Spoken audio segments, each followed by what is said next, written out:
month, I try to come up with something innovative and a little bit different when it comes to using my Cocoa Daisy products that come in the mail from the main planner kit and others.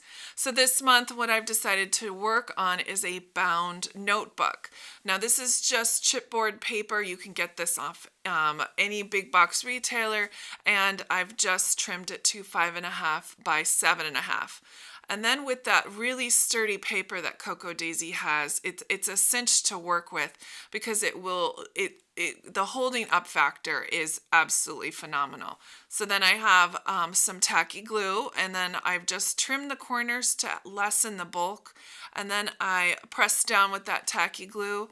And then, oddly enough, I also cut the backing paper for the inside of cover 5.5 by 7.5, because with the bulk of the trimming and the extra width of the paper, it comes out perfect.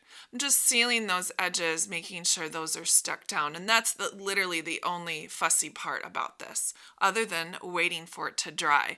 I've taken all of the bits that I have left from my planner kit, all of those journal cards, extra papers, and I've put them and punched them with the wire O binding coil punch, and then I've coiled them using my cinch. And it really is going to be a wonderful little notebook for me to play in all season long.